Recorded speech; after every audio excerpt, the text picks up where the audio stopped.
States of emergency have been declared to curb crime in some sections of the country. Well, this evening, farmers in St. Elizabeth have declared their own state of public emergency. Consumers are already feeling it in their pockets with the increased price of produce. But with hotter days ahead, things are likely to get worse as farmers continue to suffer because of the ongoing drought.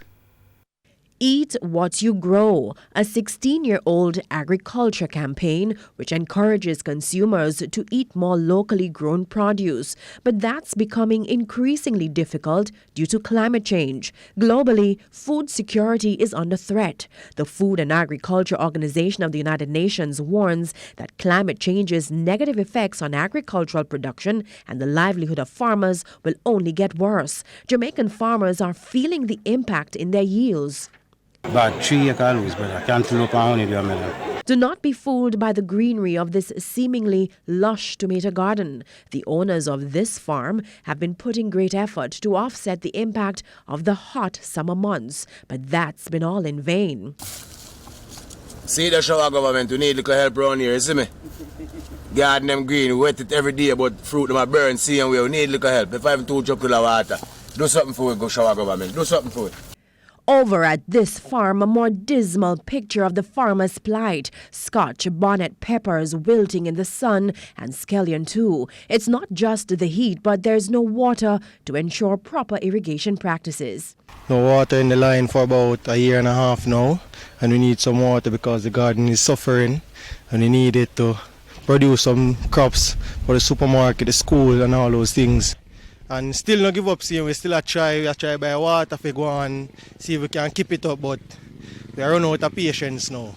We have 5 scallion garden, we have a thyme garden, we have a half-acre cucumber and a acre melon and everything perishing right now. We buy a lot of water and we can't buy anymore.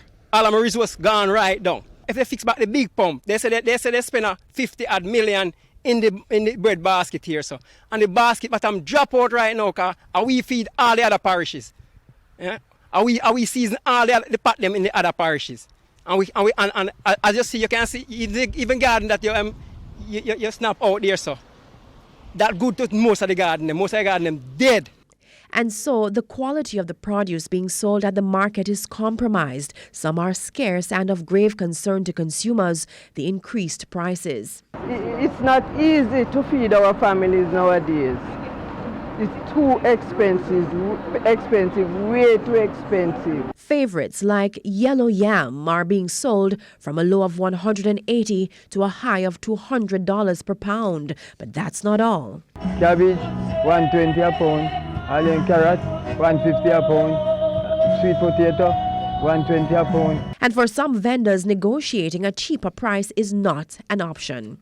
You have a choice out there. Must either you can pay for it or you just can't buy it at their price.